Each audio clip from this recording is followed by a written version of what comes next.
what are we up to today? Well, I've been asked to do a teardown on these cheap solar regulators, of which I have a couple of, and I've got a couple of other styles. Now, this one without a label was in service and working. This one I'm pretty sure burnt out when it overcurrent, when it experienced an overcurrent event rather. These are supposed to be able to rate up to 20 amps. I think it only scored about 8 amps and then cooked. So we'll open these up and have a look at what's inside them.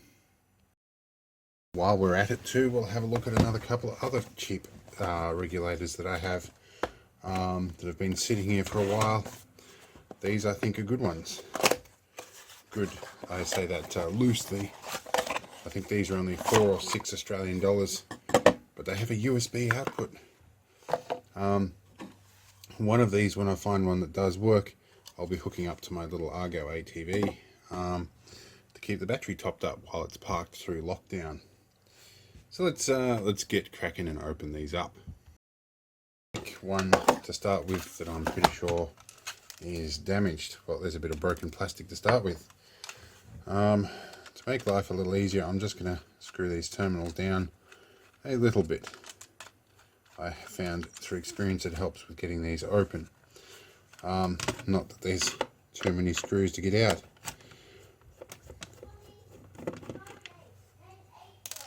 My apprentice is very excitable because, of course, we're all in lockdown at the moment. I told her this morning I'm changing her name to Destructor and put a sign on her door, and she's not happy about it. Alright, here's all our lights that just came out, our LEDs. Oh, we have a polyfuse in here as well. I didn't expect that. Let's rip this whole board out. There's actually a little bit more on this than I would have expected. But we'll keep going here until we get all this out.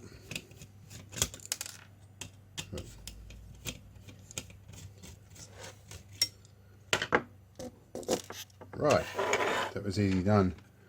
And there's a bit of a white, oh no, that's a spider's nest living there. Alright, so apparently they are trying very hard to achieve 20 amps here with these tracks. So yeah, I can see there's the trigger lines for these FETs, I think they are. I'm not sure, we'll find out what number they are in a minute. And that's what I assume has blown on this one. But seeing this polyfuse, maybe the polyfuse just flipped and it'll probably will have self-reset. There's a couple of adjustment pots here.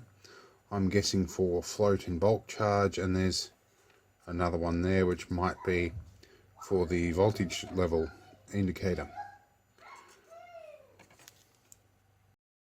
My apprentice in the background, he's a little bit excitable. Oh, they've even been to the trouble here of doing some cutouts on the board. Presumably for isolation or ventilation maybe.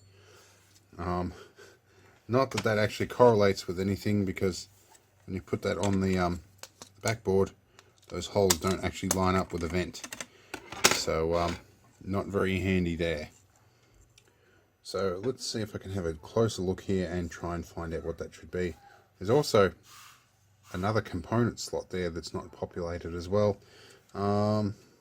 And that, I think, is across the output.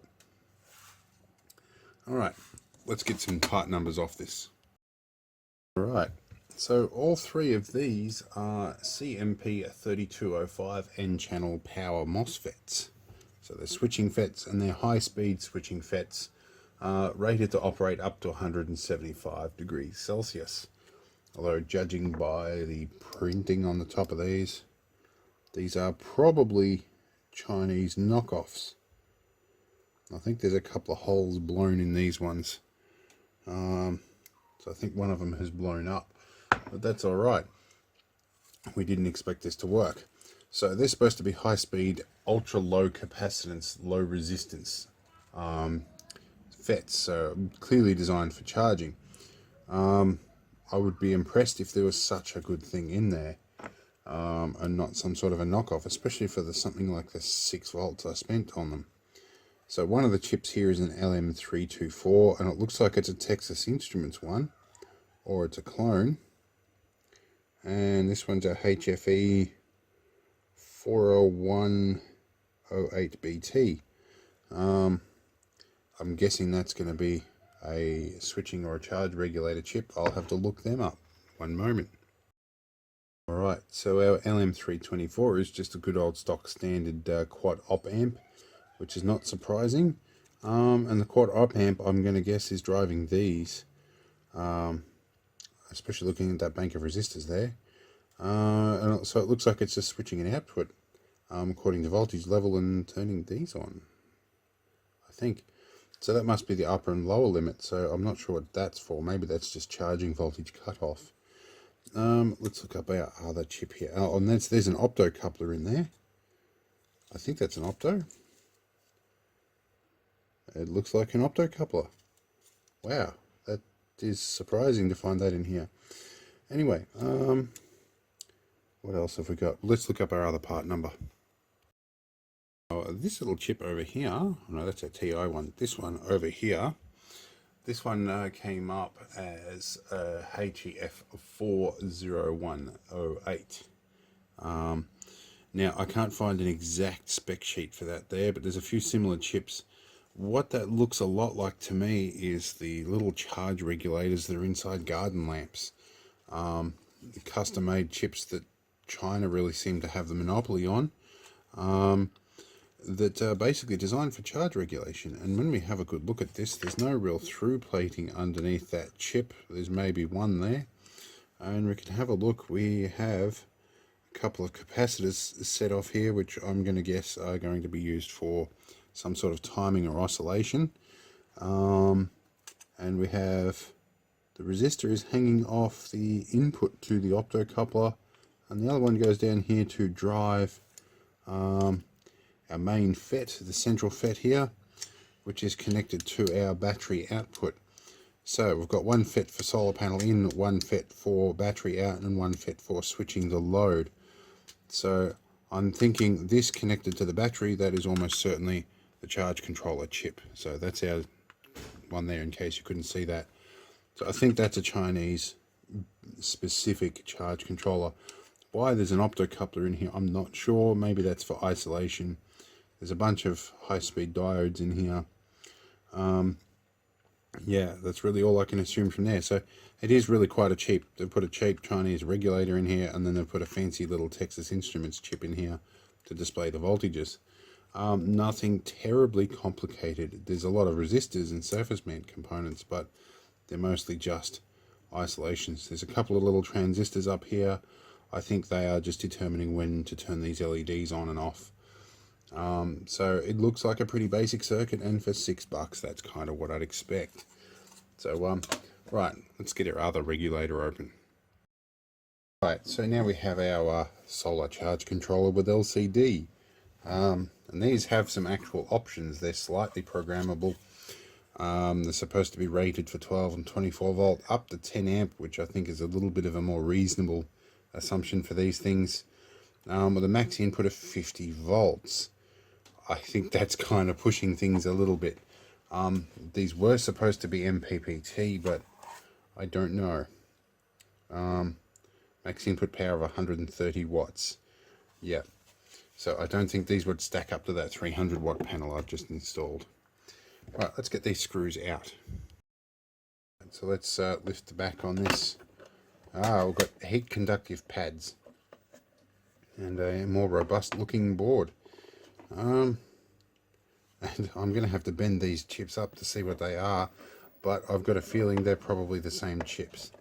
So let's just bend one of these up so I don't risk breaking everything. And lo and behold, they've scrubbed the logos off them. Right. So that they don't want people knowing what chips they're using in here for some reason. And I'm going to guess they'll be all the same 3 FETs. I plan to use this one, so I'm not going to give it too much of a hard time. But we'll get this board ripped out and we'll have a look at the other side.